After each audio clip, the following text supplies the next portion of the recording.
This is Final Voice TV. Today we look at Africa. Is Africa a business zone or a war zone? You've been told that there are some kind of instabilities in some regions in Africa. Does this affect the whole of Africa? Do you know that Africa has many potentials? Tourism, resources, and what have you. So today we ask a simple question. Do we sit unconcerned as a people of a continent, look down upon each other, focus on instability, or we should focus on the business part of Africa? Is Africa a business zone or a war zone? This is Final Voice TV. With me here to do the discussion on this topic is Mr. Mitchell Mahachi, very learned friend of mine, and he's always on my show. We do this together. If you're watching me now, what you can do is to subscribe, and let's have large audience to discuss some of these things for Africa and the world. Hit the like button, like this video, and what matters to me most is your comment. Leave your comment in the comment section, join the discussion. Let's take it from here. Is Africa a business zone, or we should consider it as a war zone? Final Voice TV. Going for a break, I'll be right back. So welcome to Final Voice TV, Mr. Mitchell. You're not new to this platform, and many followers or subscribers always mention your name in my comment section. So today we talk about Africa, our mother Africa. Is it a war zone or a business zone? Right, that's a very delicate question actually. So what I'll do is I'll look at it from I'll look at it in two perspectives. So probably we'll start off with the first perspective.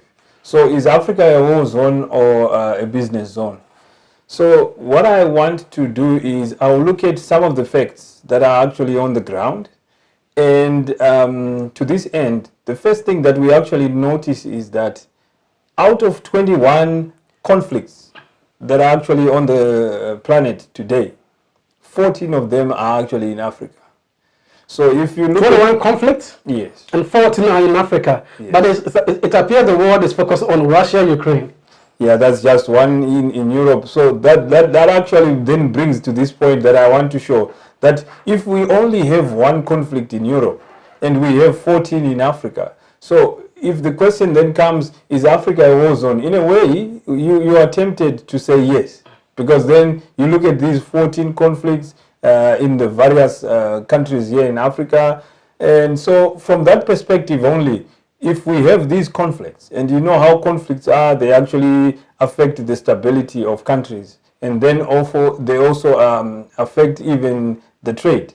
So in that aspect, we might say, yes, definitely it looks like we are in a war zone if we have 14 different conflicts. And these are actually spending also much of the revenue within these countries. And then we look at the second point, is actually the aspect of coups. So I think in one study that was done, it actually points out that since the independence of African states, we've actually had over 200 coups in Africa. So if you look at these coups, then we would then point out that definitely it looks like we are in a war zone. If we have 200 and over 200 coups since say around 1950 something, when the first states got their independence. So it looks like there's this instability on and on. We have coups in Uganda, coups in West Africa. We have had all these coups. And that's not all. Even today, we still have a lot of coups. We had recently in West Africa. So on that score, if you were to look at it from that perspective, then you are tempted also to say it looks like, yes, we are in a war zone. But I asked a simple question. Yes. This coup d'etat and instability in some regions in Africa, I asked a simple question for a short answer. Do you think democracy has really not been the best for Africa, or democracy has failed Africa? And that is why we have coup d'etat in some regions. Well, the issue with democracy in Africa is actually a very difficult topic to really get into, because the democracies that we are talking about, I think from a number of studies, they actually point out that they're actually young democracies. So we are talking about democracy that starts after 1958. I think that's the first African independent country. In sub-Saharan Africa, it was Ghana in 1957. 57, yes. Yeah, then came to other countries like Nigeria and many others. Yes. Yeah. So if you look at it from this perspective, where we are saying this is when we start to talk about the democracy in that aspect. But then we notice then that after 1958, these democracies actually take the structures of the repressive systems that were before them, and they have not like really been dismantled in the various places. So let's say there was apartheid in South Africa, there was repression in the various countries. But the machinery that is behind this, the structure that is behind these systems that were before independence, they are kind of still in place. And we still see that, you know, the arrests that we see of opposition leaders in various countries. This is what was happening before the independence of the African states. And we still see these things still perpetuate even up to today. So probably to answer your question, so democracy has really been difficult because we inherited a system that we sort of perpetuated, and it has not really been dismantled to usher in a new type of democracy. So how do we build a new Africa? Should Africa remain like this, with some kind of instabilities in some regions? Or we should consider Africa as a business zone? In fact, we have some potentials to mention in Africa. Why don't we focus on the business part of Africa and ignore the instability? Why don't we end instability? Is Africa a war zone or a business zone? If you're watching us right now, what you can do is to leave your comment in the comment section.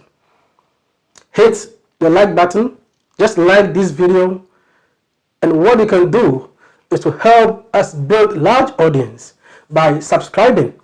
You subscribe to this channel, and let's move on as a people of the continent and the world. We speak for Africa, we speak for the world at large. Final Voice TV. I'm going for a break. When I return, Mr. Mitchell tells us more about the topic. Is Africa a war zone or a business zone? So, welcome. Is Africa still a war zone or a business zone? Right, so I think I have two more points that I just wanted to point that actually show that we kind of have a challenge in as far as peace and stability is concerned. So we did mention this aspect of coups. So the aspect of coups is then linked to the aspect of expenditure in the military. So we actually see an increase in the amount of money that is used again in the military. Probably when we compare it, say, with other sectors such as health, such as education. So again, we are then tempted to say, if we look at the expenditure which is actually increasing, I think there are unconfirmed reports that actually point out to the expenditure of the African countries in the military section. Over 30 billion is actually used, I think, in 2021, 2022, or rather 2021. And looking at the amount that was used for COVID in 2021 also is around maybe 50, 60 billion. So it gives you a picture to say how much is actually being spent in the military. And then creates this narrative that definitely looks like we are in a war zone because of the amount of monies that we use. But coming back then to the last point, where we actually point out this is not exactly about being the war zone, but now looking at the structure that then would feed into business. We look at the amount of people who should actually be banked, you know, like that they have actually a bank, that they in a bank account that they use. So you actually find that the majority of people in Africa are not banked. They don't transact, you know, in the formal channel. So they use other channels that they use, and this is a measure to show how ready we are in terms of business. So around 45% of people in Africa do not have access to banks. So this is actually a huge number of people that if we were to have any, let's say we were to have commerce with these people, it's actually really difficult. So it then brings us now to the positive side that we want to talk about, but this being a challenge that I'm just pointing out. So we then come to this aspect of the recently signed AfCFTA. Yeah, so after the Free Trade Continental Agreement, yes. Yeah. So when we are talking about this is the ordinary farmer in Ghana who's growing cocoa, who can sell maybe cocoa or any other crop to Togo, for instance, this export of our produce. So if we are not banked, you get my point, the logistical system becomes difficult, because it would have been easy, you just ship your product to Togo and the transaction is done easily or using the banks. But now if we have 45 people who are not banked, 45% of the people are actually not banked, this is actually creating difficulties in terms of business. However, we also then see that there are some positives that we notice within Africa. For instance, this aspect of infrastructure development. So you come from South Africa, you go right through to Egypt. You see that there is massive construction of infrastructure, road networks actually being done on a massive scale. So that actually gives an indication of the willingness for business, because then if we have the infrastructure, then it actually makes it easier for us then to deal business between each other. Is Africa a business zone or a war zone? Should we consider Africa as a business zone, or we should be pleased with coup d'etat and instability and sit unconcerned as a people? Is coup d'etat the only way that the military can register their displeasure in a democracy? This is Final Voice TV. We look at Africa, the potential that Africa has, and what we can do with this kind of potentials. Going for a break, I'll be right back. Subscribe. Is Africa a business zone or a war zone? You've already touched on things that we need to look at to make the continent nice, that we should check the war and the coup d'etat in some regions. But what about the potentials? Right. We actually have quite a huge advantage, actually, because we are endowed with a lot of natural resources, particularly minerals. So this is an area where we actually see quite a lot of development happening. We have minerals, diamonds, you know, you name it. All these minerals have actually been discovered and being extracted. But this should actually not end there, because this is where we have this challenge. I remember we pointed out the other time that you know, we extract, let's say, be it lithium, for example. Lithium, yeah. And we, if we were to go into the nitty-gritties to say how much a ton of lithium actually costs, and then we then come back to how much a battery actually costs that contains this lithium. So you then find that at the end of the day, there is quite a huge shortchanging that is actually going on. But this is like I come in short analysis. Lithium is being sold very cheap to the manufacturers of batteries. Yes, yes. So that if you check the quantum of lithium that is being sold to these manufacturers, and you check the price of common battery, yes, you realize there is a mismatch. exactly. So this is why maybe we might have to get into the exact amounts, you know, like how much a ton of platinum costs and then how much a battery costs, and you see. So this is the next step that we actually need to take then, to show that we are really open for business, that we are really, we really mean business actually. So if we have our lithium, we then go into, you know, the dynamics that is behind the lithium industry or the energy industry, for example. So we know that lithium is actually used in the electrical vehicle industry, for example. And the leading country in terms of usage of electric vehicles is actually China. And it has actually overtaken quite a number of the countries in Europe as well as even the USA. So, and then the same Chinese government or the Chinese country has come to countries in Africa with lithium, and they're actually buying this lithium for use in their vehicles. So this is the area that we are talking about, that the potential is there. But we need to then come up, you know, with a more comprehensive plan to say how really can we benefit from these minerals that we are talking about. Because at the end of the day, you might actually find, if we were to go into the statistics of how many electric vehicles are actually on our African roads. So we are going to then talk also about the shortage of electricity because these same electric vehicles cannot come on our roads. Yeah. So all these things then are connected. Yeah. So to come back to our point that we are talking about being open for business or being a business zone. So we definitely are a business zone when you look at the mining industry, when you look at the agriculture industry that we connected with the free trade agreement earlier on. So all these things then need to come together and show that really Africa is actually open for business. Yeah, so Africa should position itself well for business. We should open up Africa for business, fix the infrastructure. The energy sector should be fixed, so that we can position Africa for business. What other point do we look at? I mean, the potentials of Africa. We mentioned the mining sector and the minerals that we produce and sell them for nothing or a penny. What other major potential do you think Africa has? So we actually have two areas that I wanted to look at. We have agriculture, and then we also have the tourism industry as well. So if you look in terms of agriculture, we actually have vast expanses of land that are actually not being used.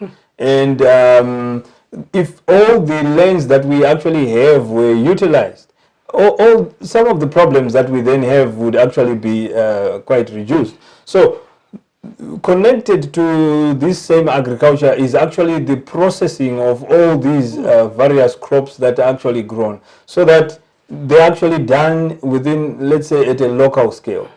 Because now you find, for instance, I give you an example of cotton. So we produce cotton in Africa, but at the end of the day, we are importing rather used bales of clothes. Yet we are actually producing the cotton itself. So this is something that has to change. Cotton was discovered years and years ago, and they actually came up with the spinning jenny, if I remember. You know, the spinning jenny which was used to make cloth. So and this has been years ago, and by now we should have actually progressed then to say, with our cotton we can actually produce clothes that we wear then in Africa, because we are the ones who are producing this. So that is on the side of agriculture. Yes. That investors could look into the agri side of Africa. How they can invest into agriculture and make Africa great. So these millionaires in Africa or foreign investors should not only see Africa as a war zone, but a real deal. Africa is a real deal. It's a business zone. Check what they have. I mean, these countries have the cocoa, the coffee, you name it. So what we can do as Africans is to position Africa, place Africa on that path that will let people have interest in our potentials. This is Final Voice TV. You can join this discussion anytime, any day, by leaving your comment in the comment section. Hit the like button and kindly subscribe.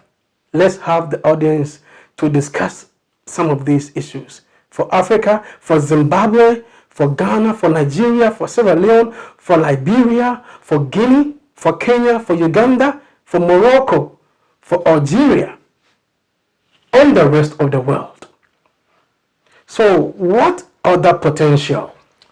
Right, so the next thing is the tourism sector that I hinted to. So if you look at the tourism industry, it actually shows where we were affected by the COVID. But we actually have quite a lot of potential in this area, because in Africa, this is maybe one of the last places actually where we have dedicated places, forests for wildlife, and people can actually come and see wildlife in their natural environment. So, and we have quite a number of, because Africa is very diverse. So on one end, you actually have deserts. On another, you actually have rainforests. All these things are actually contained within Africa. And but then, whilst we are still talking about tourism, you find one complaint that is always given by people is actually the expenses that are actually involved when you come to Africa. So if you're planning a holiday, it then turns out to be a bit expensive, because then we look at the aspect of the food itself, that because we are producing less, then it tends to be high, the accommodation, facilities, etc., etc. So all these things are things that we actually need to work on, but the potential actually is so huge. And then to probably wrap up what I had in mind, I'm actually looking at this aspect of the growth that is actually recorded in terms of the GDP per year.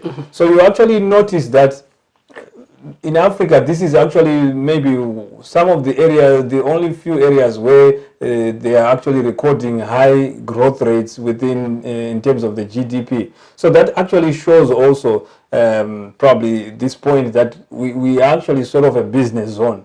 We might have our challenges, but if you see this growth that we actually notice in some areas, 5, 6, 7% growth, which when you compare with other countries, they are not even more than 1%, 2%. But in Africa, we see 7% growth rate per year. So this actually is something that is very positive and actually shows that in a way, Africa is a business zone. You end with your submission too, but before you end with your submission, elsewhere, population explosion is a blessing. In fact, overpopulation is a blessing to countries like China, India. Look at the US of A as one country.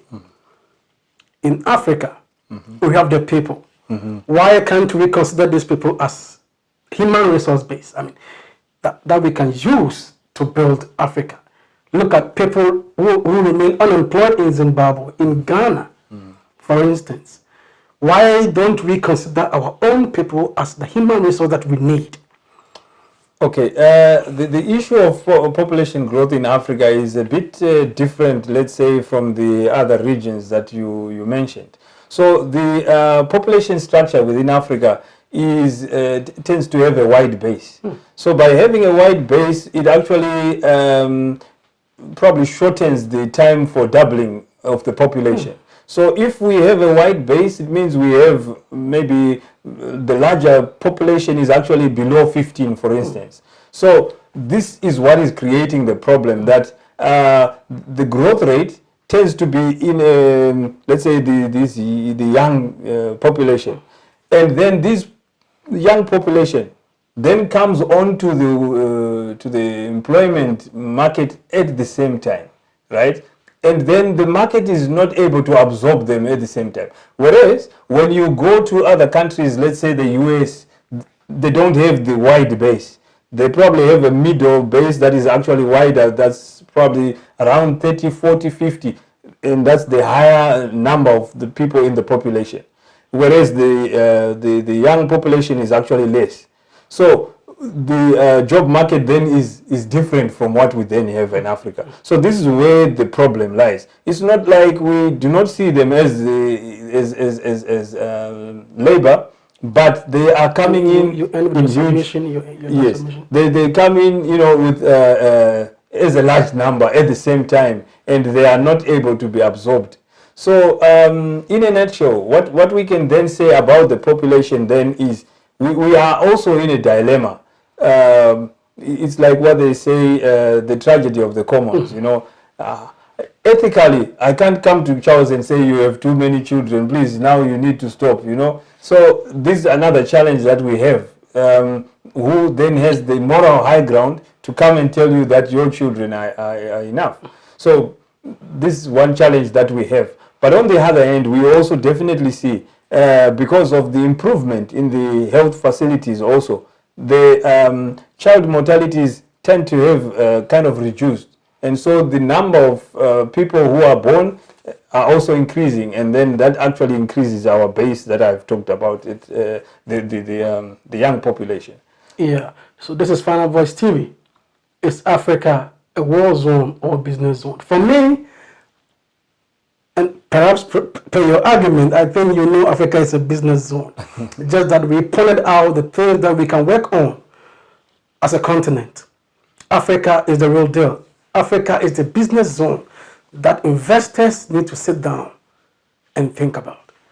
We have the natural environment, the forest, the minerals, the environment as for tourism, where we can get much revenue from. And for population and human resource, hey, don't go there. You have people waiting for you to do business with you in Africa. Africa is a business zone. This is Final Voice TV. This is where we end today's discussion. See you next time on similar topics.